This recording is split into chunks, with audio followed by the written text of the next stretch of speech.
Easy net unit 4 है। इस unit में हम संचार पर देखेंगे। संचार होता क्या है? तो एनटीए ई लर्निंग अक्टूबर बुक्स अतीत माध्यमिक शिक्षा एजुकेशन जनरल पेपर के अंतर्गत फेसबुक पर मिल सकते हैं, ट्विटर, इंस्टाग्राम, टेलीग्राम, व्हाट्सएप पर मिल सकते हैं। विषय सूची में आपका ये चौथा पॉइंट है संचार। आइए हम संचार के विषय में जानते हैं। संचार, हमारे जीवन में संचार एक प्रमुख विशेष रूप से उपयोगी है।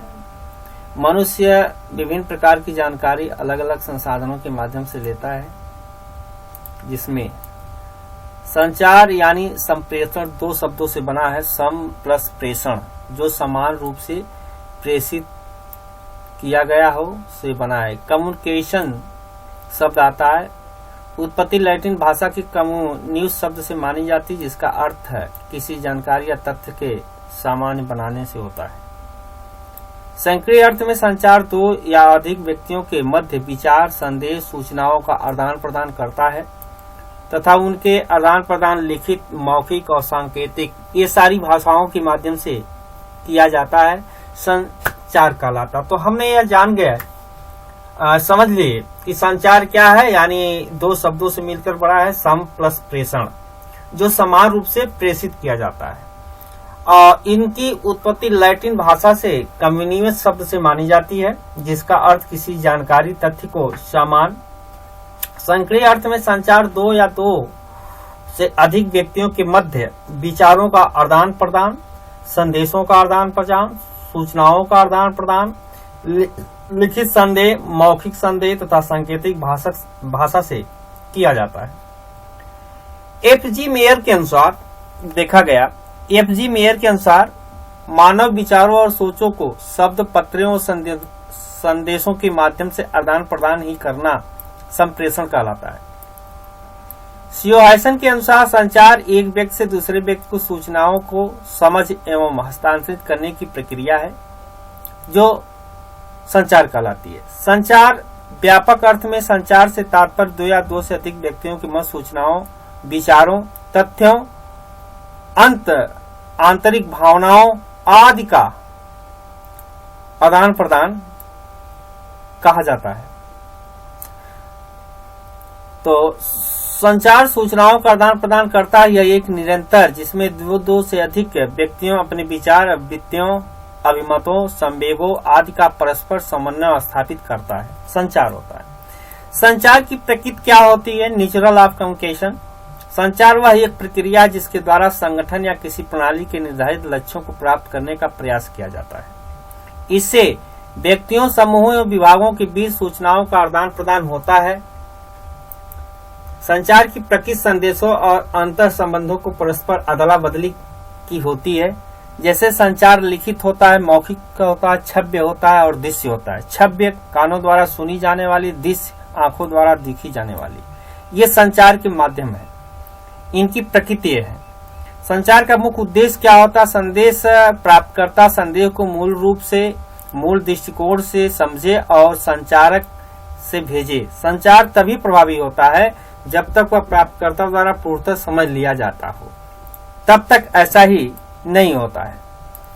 तो संचार की प्रकृति ये निम्न तथ्यों से आधारित रही है।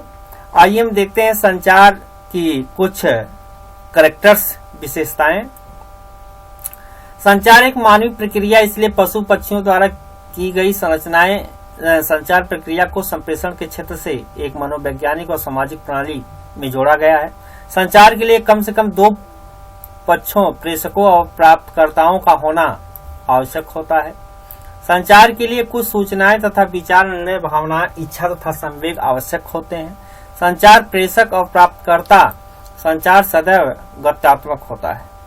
संचार में उपयुक्त माध्यम का चयन सोच समझकर करना चाहिए। संचार के साधन कई प्रकार से हो सकते हैं, जो मौखिक, लिखित, सांकेतिक और इशारे द्वारा होता है। संचार के 5 मूल तत्व माने गए हैं। प्रकृति आपके चार प्रकृति है: लिखित, छव्य, दृश्य, श्रावण। ये जो प्रकृति थी, अब ये संचार के तत्व देखेंगे। संचार के 5 तत्व मोस्ट इंपॉर्टेंट होते हैं। क्या क्या है? संदेह वाहक, वक्ता और लेखक, संवाददाता। विचार जो संदेह, आदेश, अन्य रूप में संवाद होता है। संवहन, कहने, लिखने, जारी करने के रूप में माध्यम। संदेश प्राप्त करने वाले, प्राप्तकर्ता। संदेह प्राप्तकर्ता की प्रतिपुष्टि, प्रतिक्रिया। संचार का अर्थ सूचनाओं या संदेशों को एक व्यक्ति से दूसरे व्यक्तियों को भेजना ही पर्याप्त नहीं, इसके साथ ही जरूरी सूचनाओं को प्राप्तकर्ता उसी अर्थ में समझे जिस भाव से सूचनाएं दी गई है। सूचना भेजने, प्रेषण करने वाले को इनकोडर तथा सूचना प्राप्त करने वालों को डिकोडर भी कहा जाता है। विचार, संदेह, संदेह प्राप्ति। विचार में कूट लेखन और मध्यम कूट वाचन होता है। इस तरह से संचार द्विग्रामी प्रक्रिया, मोस्ट इंपॉर्टेंट है, संचार द्विग्रामी प्रक्रिया है जिसमें दो व्यक्ति समूहों के मध्य संदेहों का आदान प्रदान होता है। प्राप्तकर्ता प्रेषकों को प्रदान करता है, तभी संचार की प्रक्रिया संपूर्ण मानी जाती है। जैसे संदेह प्रेषण, माध्यम इनपुट आउटपुट किस माध्यम से प्रतिपुष्टि होती है और प्राप्तकर्ता प्राप्त करता है। इसी तरह से संचार एक रूटीन और सतत प्रक्रिया है, कभी न समाप्त होने वाली है। संचार प्रक्रिया लगातार विद्यमान है। आधुनिक युग में अनेक संचार माध्यम प्रयोग में लाए जाते हैं। सूचना क्रांति के वर्तमान युग में संचार के लिए परंपरागत माध्यम जैसे है पत्राचार है, टेलीफोन है, समाचार पत्र पत्रिकाएं हैं, ईमेल है, व्हाट्सएप है आदि तीव्र गति से आधुनिक संचार में इंटरनेट, ईमेल, वीडियो कॉन्फ्रेंसिंग प्रयोग में लाए जा रहे हैं, जिसमें विभिन्न प्रकार के व्हाट्सएप प्रयोग होते हैं। मोबाइल फोन के प्रयोगकर्ता को संचार की क्रांति में विश्व का इतना निकट कर दिया है कि वैश्विक गांव की संख्या दी जानी है। संचार का क्षेत्र अत्यंत व्यापक है, अंतः विषयिक प्रक्रिया भी है, जिनके अनेक कारकों का मिश्रण संचार के संगठनों का तंत्र भी कहा जाता है। संचार के प्रकार, संचार कई प्रकार के होते हैं। किसी संगठन में संचार निम्नलिखित 3 प्रकार का होता है: आंतरिक संचार, बाह्य संचार और वैयक्तिक संचार। आइए हम 3 संचारों के विषय में देखें। संचार की दिशा अनुसार संचार का वर्गीकरण इस प्रकार किया जाता है: ऊपर की ओर संचार, नीचे की ओर संचार और समान स्तर का संचार। ठीक है। संचार के निम्नलिखित प्रमुख माध्यम भी हैं। शाब्दिक माध्यम, प्राणियों में मनुष्य श्रेष्ठ इसलिए माना जाता है इसलिए उसके पास शाब्दिक भाषा है, जबकि अन्य प्राणी केवल ध्वनि एवं इशारे और समिति हैं। शब्द भाषा से अभिव्यक्ति सरल, सुगम और बोधगम्य हो जाती है। शब्दों द्वारा किए गए संचार को 2 वर्गों में विभाजित किया गया है। पहला है मौखिक संचार, ऑरल कम्युनिकेशन। जब कोई संदेश या सूचना बोल कर प्रेषित की जाती है उसे हम मौखिक समाचार कहते हैं या मौखिक संचार कहते हैं। इसमें 2 पक्ष, प्रेषक और प्राप्तकर्ता होते हैं। संचार द्वारा मानवीय संबंधों को स्थापित करना संगठन के औपचारिक अनौपचारिक संचार का माध्यम मौखिक ही होता है। मौखिक संचार के माध्यम से मौखिक संचार में निम्नलिखित उपयोग में लाए जाने वाले सामग्री हैं, जैसे आमने सामने का वार्तालाप करना, टेप रिकॉर्डिंग करना, सभाएं आयोजित करना, भाषण देना, दूरभाषा पर वार्तालाप करना, साक्षात्कार होना, सम्मेलन होना, घोषणाएं करना, रेडियो प्रसारण होना, सामूहिक संवाद होना, विचार और गोष्ठी होना। तो इस तरह से मौखिक संचार के माध्यम ये विभिन्न प्रकार के हैं। ठीक है, तो 11 हैं। अब मौखिक संचार से हमें क्या लाभ होते हैं? यह संचार का शीघ्र माध्यम है, इससे धन व समय की बचत दोनों होती है। इसमें अधिक प्रभावपूर्ण होता है। उच्चारण के ढंग, अभिव्यक्ति की भाव, भागिमा, हाव भाव द्वारा संदेहों को प्रभावशाली बनाया जा सकता है। संदेह के विषय सामग्री को चित्र, अभिनय द्वारा भी प्रभावी बनाया जा सकता है। इस संचार से तुरंत प्रतिपुष्टि प्राप्त होती है। यदि संदेह के संदर्भ में कोई अस्पष्टता हो तो उसका निवारण तुरंत हो जाता है। अशुद्धता तथा तोड़ मरोड़ की संभावनाएं समाप्त हो जाती है। संचार की कोई वैधिक मान्यता नहीं होती है। साथ ही यह दीर्घकाल के लिए उपयोगी नहीं होता है तथा इसका क्षेत्र काफी सीमित होता है। दूरस्थ व्यक्तियों की अवस्था में यह संभव नहीं होता है। फ्रांसिस जे वर्जियन ने 7 तत्व बताए हैं जिनसे मौखिक संचार को प्रभावी बनाया जाता है, जिसमें अस्पष्टता, पूर्ण, संक्षिप्त, शुद्ध, सरल, वास्तविक, विश्वास पूर्ण। फ्रांसिस जे वर्जिन ने इन 7 तत्वों को प्रमुखता दी है। लिखित संचार, राइट कम्युनिकेशन। जब संप्रेषक की कोई सूचना संदेश लिखित में संप्रेषित किया जाता है तो वह लिखित संचार संप्रेषण कहलाता है। इस प्रकार के संचार के लिए भाषा, कूट, संकेत आदि का भी प्रयोग किया जाता है। विस्तृत, अस्थायी व भविष्य में संदेश के रूप में रखे भी जाते हैं और इन संदेशों को लिखित संचार कहा जाता है। तो लिखित संचार वे संचार होते हैं जो कूट और भाषा में लिखित जाते हैं और भविष्य के लिए रखे भी जाते हैं, वर्तमान में यूज होते हैं। ठीक है, ये तीनों काल में उपलब्ध कराए जा सकते हैं समय समय पर। इसमें देखा जाए तो इनके तत्व क्या क्या है। पत्र है, टेलीग्राम है, परिपत्र ज्ञान है, प्रतिवेदन है, फॉर्म है, सूक्ष्म है, सूचना है, प्रश्नावली है, नियमावली है, रेखा चित्र है, चित्र है, चार्ट है, फैक्स है, ईमेल है, कॉम्पैक्ट डिस्क है, फ्लॉपी है।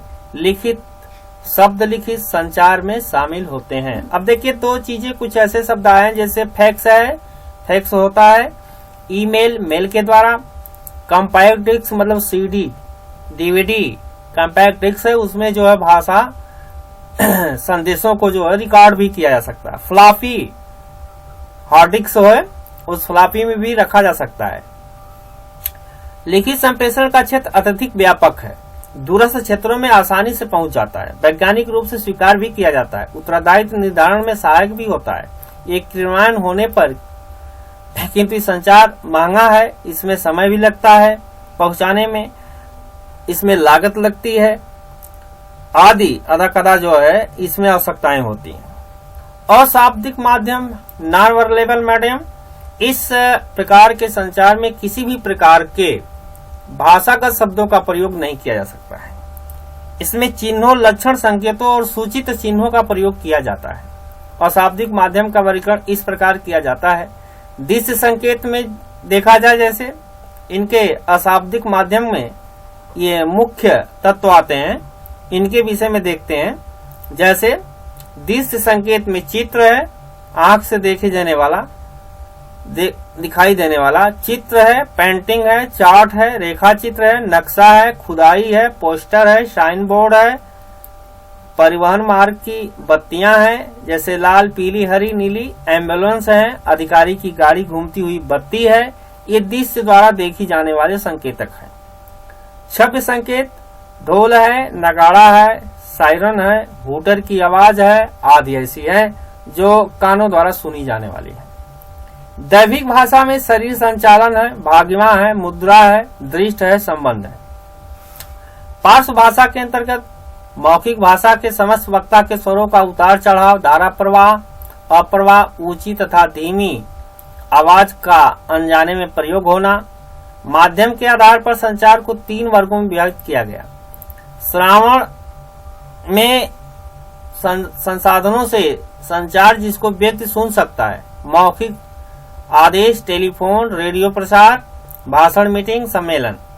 दृश्यात्मक संचार में लिखित आदेश, परिपत्र, रिपोर्ट, पुस्तिकाएं, विवरणिका। और श्रावणात्मक में फिल्म और टेलीविजन आता है। प्रभावी संचार में बाधाएं, संचार के बारे में कभी भी कुछ बाधाएं भी आ जाती हैं जिनके कारण संचार द्वारा अपने उद्देश्यों को प्राप्त नहीं कर पाता। इन बाधाओं के कारण संप्रेषण में वक्रता, अशुद्धता और अपर्याप्त आ जाती है। इन बाधाओं को निम्न भागों में बांटा जा सकता है। मनोवैज्ञानिक अवरोध, इसके अंतर्गत अरुचि, पूर्वधारणा, चिंता और आन का अभाव, मतभेद, विपरीत भावनाएं तथा धारणा भव्य आदि आते हैं। पृष्ठगत अवरोध में शिक्षा और प्रत्याशा में अंतर होने के सामाजिक और राजनैतिक विचारों के अंतर किया जाता है। भाषागत अवरोध भाषा हमारे विचारों को प्रकट करने के मुख्य माध्यम है, परंतु भाषा के विभिन्न प्रभावी संचार के मार्ग में सबसे बड़ी बाधा है। भाषा संबंध अज्ञानता, अर्थ की अस्पष्टता, उच्चारण दोष, अस्पष्ट संकेत आदि को इसके अंतर्गत सम्मिलित करते हैं। भौतिक अवरोध के अंतर्गत हम मानसिक तथा शारीरिक दोष, शोर, दूरी, अनिश्चितता, अनियंत्रण, व्यस्तता आदि को शामिल करते हैं। इन अवरोधों को संचार प्रक्रिया के विभिन्न चरणों और स्तरों पर देखा जाता है। प्रेषण स्तर पर अवरोध, प्रेषक द्वारा असंतुलित संप्रेषण, प्रेषक का पर्याप्त त्रुटिपूर्ण ज्ञान, प्रेषक द्वारा गलत तरीके का प्रयोग, प्रेषण द्वारा संप्रेषण हेतु अप्रभावी वातावरण का निर्माण करना। माध्यम स्तर पर अवरोध देखा गया, श्रोता के अनुरूप माध्यम का न होना, संचार माध्यम का गलत चयन होना, एक साथ कई विपरीत माध्यमों का प्रयोग होना। प्राप्तकर्ता के स्तर पर अवरोध देखा गया, रुचि का अभाव है जिसके माध्यम से भाषा का एक्सेप्ट न करना, वैयक्तिक और वैचारिक भिन्नता का होना, प्राप्तकर्ता के शारीरिक श्रवण एवं दृष्टिकोण होना, प्राप्तकर्ता की अधीरता तथा शारीरिक व मानसिक रूप से अस्वस्थता। कक्षा में प्रभावी संचार, कक्षा में शिक्षण प्रक्रिया एक प्रकार का संचार है जिसमें दो पक्ष अध्यापक और शिक्षार्थी होते हैं। इसमें मुख्य भूमिका शिक्षक निभाता है, किंतु यह भी सत्य है कि शिक्षक और शिक्षार्थी दोनों ही कक्षा में संचार प्रक्रिया में सीखते हैं तथा सिखाते भी हैं। कक्षा में क्रियाकलाप भी संचार प्रक्रिया में शामिल है। इसमें विचारों और सूचनाओं का आदान प्रदान होता है। यदि संप्रेषण के आधार पर शिक्षण अधिगम प्रक्रिया को देखा जाए तो स्पष्ट होगा कि शिक्षण संचार प्रक्रिया वास्तव में संप्रेषण की क्रिया है जो निरंतर चलती रहती है। कक्षा में संचार प्रक्रिया के तत्व निम्नलिखित हैं, जैसे पूछना है, कहना है, सुनना है, समझाना है, तर्क वितर्क लगाना है आदि क्रियाएं जो है कक्षा में गतिशील होती हैं। कक्षा में प्रभावी संचार के लिए आवश्यक तत्व देखा गया, एक अच्छे शिक्षक की क्षमता आकलन उनके बौद्धिक स्तर के साथ साथ उनकी शिक्षण पद्धतियां की विशिष्टता और विविधताओं को करना चाहिए। कक्षा में प्रभावी संचार में आवश्यक शिक्षक को अपने छात्रों को समझाने तथा विद्यार्थियों के बौद्धिक स्तर के अनुमान वार्तालाप करने की योग्यता होनी चाहिए। शिक्षक की अपने विषय पूर्ण में ज्ञान, विषय के प्रति रुचि उत्पन्न करना उनकी जिज्ञासा को शांत कर सकेगा। चूंकि शिक्षण प्रक्रिया सामान्य ही प्राप्तकर्ता आमने सामने होते हैं, इसलिए अधिक प्रभावी होता है। शिक्षक अपनी बातों को समझने प्रोजेक्टर, ग्राफ, रेखाचित्र शिक्षा के क्षेत्र में उपयोगी है। नवीनतम उपकरण का प्रयोग कर सकता है। तो ये सारी चीजें जो है होती हैं। मौखिक संचार के माध्यम नहीं होते हैं। प्रभावी संचार के लिए यह आवश्यक होता है। अध्यापक प्राप्त सूचना और तथ्यों को सही रूप से ग्रहण करे। इसके लिए शिक्षक को चाहिए कि वह छात्रों के बौद्धिक स्तर के अनुरूप शिक्षा दे। कक्षा का वातावरण का अनुकूल और प्रजातांत्रिक होना चाहिए, जिससे छात्रों को प्रश्न पूछने और अपनी राय देने की पूर्ण स्वतंत्रता होनी चाहिए। तो ये सारे पहलू एक शिक्षक में होना चाहिए। जन संचार, मास कम्युनिकेशन, जन संचार के माध्यम से देश के लोगों को सम मनोरंजन के साथ साथ राष्ट्रीय नीति और कार्यक्रमों के प्रति जागरूक बनाने तथा राष्ट्र निर्माण के प्रयास में भागीदारी भी बनाया जाता है। सूचना प्रसारण और फिल्म क्षेत्र 3 प्रमुख जनसंचार के साधन हैं और इनका नियमन और नियंत्रण सूचना और प्रसारण मंत्रालय द्वारा होता है। समाचार पत्र के कामकाज पर भारतीय प्रेस परिषद नजर रखती है। सरकार की मीडिया इकाई भी है।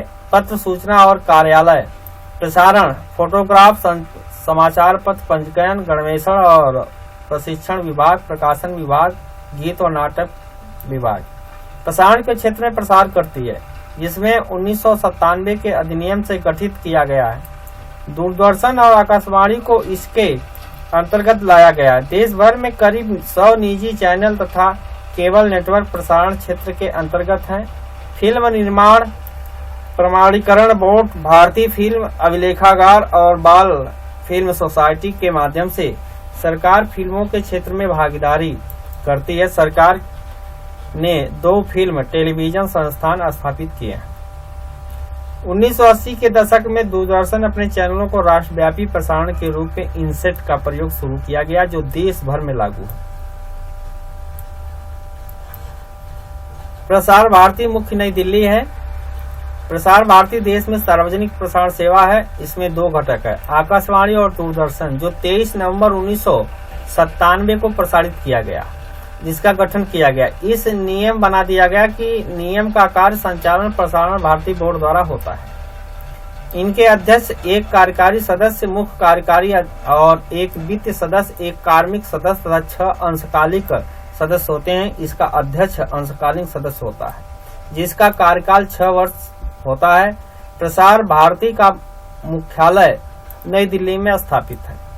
आकाशवाणी भारत में रेडियो का पहला कार्यक्रम 1923 में मुंबई से रेडियो क्लब द्वारा शुरू हुआ। इसके बाद 1927 में मुंबई, कोलकाता में निजी स्वामित्व वाले 2 ट्रांसमीटरों से प्रसारण सेवा की स्थापना हुई। 1930 में इन्हें सरकारी नियंत्रण में लिया गया और भारतीय प्रसारण सेवा के नाम से प्रारंभ किया गया। 1936 में इनका नाम ऑल इंडिया रेडियो सर्विस रखा गया और 1957 में आकाशवाणी कर दिया गया। स्वतंत्रता प्राप्ति के समय देश में 6 आकाशवाणी केंद्र स्थापित किए गए, 18 ट्रांसमीटर थे और 11% जनसंख्या तक इसकी पहुंच थी। 215 आकाशवाणी केंद्र, 337 ट्रांसमीटर हैं, जिनके पहुंच देश की 99% जनसंख्या तक है। आकाशवाणी बहुजन हिताय बहुजन सुखाय के लक्ष्य पर ध्यान केंद्रित करते हुए काम करता है, ताकि सूचना और शिक्षा और मनोरंजन के माध्यम से जनमत को खुशहाली और उनके कल्याण को प्रोत्साहन दिया जा सके। आकाशवाणी निम्नलिखित चैनलों के द्वारा अपनी सेवाएं प्रदान करता है: प्राथमिक चैनल, FM चैनल, राष्ट्रीय चैनल, विदेश प्रसारण चैनल और विविध भारती। ये 5 चैनल हैं जो आकाशवाणी के अंतर्गत आते हैं। 1 अप्रैल 2004 से आकाशवाणी के 12 केंद्रों को किसानवाणी कार्यक्रम शुरू किए गए हैं। FM ज्ञानवाणी चैनल प्रारंभ किया गया, जिसके 4 घंटे के प्रसारण में शास्त्रीय संगीत, कक्षा, शिक्षण, विज्ञान व बच्चों के कार्यक्रम भी होते हैं। शाम में इसका पुनः प्रसारण किया जाता है। यह इग्नू के सहयोग से बनाया गया। यह कार्यक्रम बेंगलुरु में FM पर शास्त्रीय संगीत चैनल शुरू किया गया। इंटरएक्टिव रेडियो सेवा की प्रारंभ से श्रोता कार्यक्रम प्रस्तुतकर्ता से बातचीत कर सकते हैं, अपनी पसंद के गीत भी सुन सकते हैं और आग्रह भी कर सकते हैं। आकाशवाणी का विदेश सेवा प्रभाग भारतीय शेष विश्व के 20 सूत्रों का काम करता है। इस दुनिया भर के लगभग 100 देशों में 16 विदेश 11 भारतीय भाषाओं का प्रसारण होता है। सामुदायिक रेडियो स्टेशन प्रसारण के लाइसेंस मान्यता प्राप्त सुव्यवस्थित शिक्षा संस्थानों संगठनों में दिए गए हैं। दूरदर्शन का पहला प्रसारण 15 सितंबर 1959 को आकाशवाणी भवन नई दिल्ली से किया गया और 1965 में समाचार बुलेटिन का नियमितीकरण प्रसारण हुआ। 7 वर्ष बाद मुंबई में दूसरे टेलीविजन केंद्र से प्रसारण शुरू किया गया और यह रंगीन प्रसारण की शुरुआत की गई। 1982 में नई दिल्ली में आयोजित एशियाई खेलों के दौरान हुई। इस समय दूरदर्शन के 25 चैनल में कार्यक्रम किए जा रहे हैं: DD national, DD news, DD sport, DD Bharat, DD ज्ञान दर्शन। डीडी नेशनल का राष्ट्रीय कार्यक्रम दिखाए जाते हैं, जिनका मुख्य उद्देश्य राष्ट्रीय एकता को बढ़ावा देना तथा एकजुटता एवं भाईचारे की भावना पैदा करना। दर्शकों की संख्या की दृष्टि से देश में इस चैनलों का पहला स्थान है। डीडी भारतीय शिक्षा और मनोरंजन एजुकेशन पर आधारित चैनल है। इस चैनल से 3 खंड है: स्वास्थ्य, बाल, कला और सांस्कृतिक। शिक्षा तक इसकी पहुंच कायम करने के लिए उद्देश्य से दूरदर्शन ने 26 जनवरी 2000 में शैक्षणिक चैनलों ज्ञान दर्शन का प्रारंभ किया। यह उपग्रह चैनल इग्नू और मानव संसाधन विकास मंत्रालय के सहयोग से संचालित किया जाता है। इस कार्यक्रम में प्राथमिक, माध्यमिक और विश्वविद्यालय स्तरीय शिक्षा दी जाती है। तथा यह शिक्षा के प्रति समर्पित भारत का प्रथम चैनल है, जो विकास संचार की स्थापना 2001 में की गई। इसकी स्थापना भारत सरकार के मंत्रालय तथा सार्वजनिक क्षेत्र के उपक्रमों से विपणन का कार्यक्रम कराने के लिए किया जाता है और इस प्रभाग के कार्यकारी अभियान से 2004 में राष्ट्रीय मंडल का गेट्स मलेरिया अवार्ड जीता गया। समाचार एजेंसियां, न्यूज एजेंसियां। Press trust of India PTI यह भारत की सबसे बड़ी समाचार एजेंसी है जो बिना किसी मुनाफे के चलाई जाती है। सहकारी संस्था है। इसकी स्थापना 27 अगस्त 1947 में हुई। 1 फरवरी 1949 में अपनी सेवाएं प्रारंभ कर दी थी। पीटीआई अंग्रेजी शब्द है और हिंदी में अपनी समाचार सेवाएं दे रही हैं। भाषा एजेंसी की हिंदी समाचार से है। United news of India Uni United news of India की स्थापना 1956 में की गई। 19 दिसंबर 1959 को हुई थी। 21 मार्च 1961 में कार्य आरंभ शुरू किया गया और 1922 में यह पूर्ण रूप से देश में लागू किया गया, जिसमें इन वार्ता का शुभारंभ हुआ। भारत की पहली हिंदी समाचार एजेंसी बन गई। गुटनिरपेक्ष समाचार एजेंसियां गुटनिरपेक्ष देश की समाचार एजेंसियों के बीच समाचार आदान प्रदान की व्यवस्था था। यह वर्ष 1976 में शुरू किया गया। पूल के समाचार 4 भाषाओं से प्रेषित किया गया, जिसमें अंग्रेजी, स्पेनिश, फ्रेंच और अरबी था। भारतीय प्रेस परिषद, इसकी स्थापना समाचार पत्रों की स्वतंत्र रक्षा करने, संचार भारत में समाचार पत्रों और समाचार एजेंसियों स्तर को बनाए रखने, इसमें सुधार लाने के उद्देश्य से संसद के अधिनियम के तहत रखी गई। परिषद के अध्यक्ष भारत के उच्च न्यायालय के सेवानिवृत्त न्यायाधीश होते हैं, जो 11 मार्च 2005 को न्यायमूर्ति श्री जी.एल. रे को अध्यक्ष बनाया गया था।